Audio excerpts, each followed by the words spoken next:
Sa akin, kung ano ako, pag walang camera at ako lang mag-isa o kasama ko lang pamilya o mga kaibigan ko, same pa rin.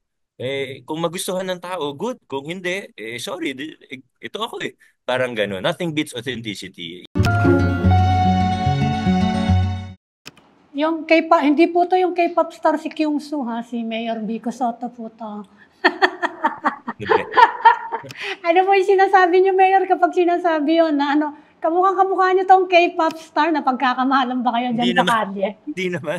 Pero nakakatulong yun, Alam di niyo ba? yun, ma'am. Nakakatulong din eh. Oo. Nakikita yung mga ano, yung mga pinopost. Parehong-pareho Oo. kayo.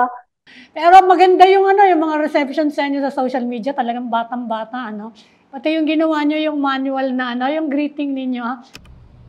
Muli po akong bumabati sa inyo ng isang maligayang 2025. Have a blessed New Year, everyone. Ewan ko ba? Ewan- Pero maganda reaction, maganda reaction. Pero yung ganyan, it's interesting that you are directly engaging, no? You Oo. yourself, kayo ba mismo yung sumasagot talaga? Yun ang tanong ng mga Opo, tao. May tagasagot kayo. You're directly sa akin, engaging ma'am on Ana, social media. I, I think nothing beats authenticity. Kung Hmm. totoong tao ka, o kung hindi ka totoong tao, nararamdaman ng tao yun eh. So sa akin, minsan magkakamali ako, okay lang.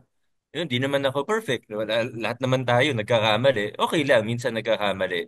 Pero hindi siya yung magmamanufacture ka ng image o magpapaano ka na papanggap ka na ganito ka. Hindi naman. Sa akin, kung ano ako, pag walang camera at ako lang mag-isa o kasama ko lang pamilya o mga kaibigan ko, same pa rin. Kung magustuhan ng tao, good. Kung hindi, sorry, ito ako eh. Parang gano'n. Nothing beats authenticity. Yan din actually sinasabi ko sa mga, minsan may yung nagtatanong sa akin, even other younger politicians. Hindi na rin naman ako ganun kabata. Pero may mga younger politicians na lumapit sa akin, paano gawin na ganun? Paano gawin, ano, paano maging relatable? Tanong nila sa akin. Yes. Lagi ko lang sagot, just be yourself. Just be yourself. Wala nang iba. So yung mga ibang, minsan siguro nakakatawa. Minsan nagpapatawa ako, minsan di ko naman sinasadya, baka nakakatawa na talaga. You will be on your third term. Kung sakasakali, I'm sure you're thinking you've been a politician for quite some time, no? Simula nung almost after your teenage years, eh.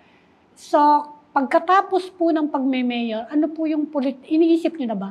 Kung ano yung, saan kayo pupunta? Political plans?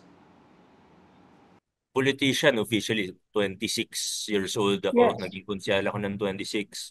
Naging mayor po ako 29. So I'm 35 now. Sa akin, kung nasaan ako ngayon, I should do my best and I should focus here. Hindi yan, alam ko kasi minsan parang sawa na tayo sa mga politiko, sa sagot ng mga politiko, di ba? Pero yan ang totoo. Dapat mag-focus tayo kung nasaan tayo ngayon eh. Hindi pwede masyadong kung saan-saan nakatingin. Kung saan tayo, focus. Politics pa rin. Wala kayong balak. Of course, your mother is from show business kasi. Kaya tuloy-tuloy yung Definitely. spekulasyon kung may balak kayo na mag-segue to entertainment. Bata pa lang po ako, ang dami ng, si mama pa lang eh. Sa totoo, si Yes. mama dati gusto niya ako lagi mag-guest. Subukan mo. Mm. Lagi si mama ganyan. Oh, bakit hindi Nak, ka subukan mo pumayag? kahit one time lang, ganyan.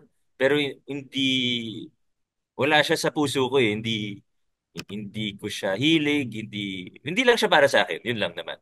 Yung politics naman, ang gusto ko talaga government work.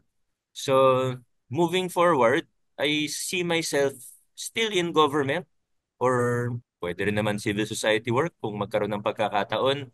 Basta related lagi sa government work. Hindi ako lalayo doon. Kung posible na hindi as a politician, for me, mas maganda. Not to say anything about anyone else, but sa akin, kumbaga, kung mabuo ko yung 3 terms or 9 years as mayor, mag-explore na rin ako ng mag-explore ako ng ibang options, other positions, other career paths. Tingnan natin. Anyway, pero tsaka na natin isipin yan pag malapit na. Ano, kumusta yung react? Kasi dati sinabi mo sa amin na gusto ng mama mo. Dalhin ka sa showbiz eh. Ngayon, anong reaction niya? 6 years ka na as mayor. Anong sinasabi niya sa'yo? Nako, Pinaparetire ka na ba niya? Lalo ngayon, nagdi-disinformation ngayon. Anong wala sabi nang niya mas sa'yo? supportive pa kaysa kay mama. walang mas supportive na magulang kaysa sa kanya. Talagang from the start. Although, ewan ko kung aaminin niya ngayon, pero noong 2015, 2018, medyo hesitant siya nung sinabi ko sa kanya yung sa madaling salita, parang ayaw niya. Ganun din naman si Papa nung una. Parang ayaw nila na tumakbo akong mayor. Pero kahit na may ano sila, talagang very supportive. Nung nag-decision na ako, sinabi ko na sa kanila yung decision ko.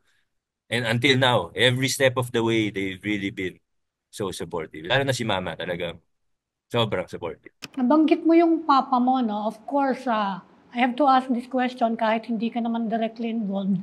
Kasi yung mga issue ngayon about him, yung kay pelikula about Pepsi Paloma, nagdemanda na yung papa mo, although ang sabi ng mga tao, yung mga attack sa kanya are actually directed against you.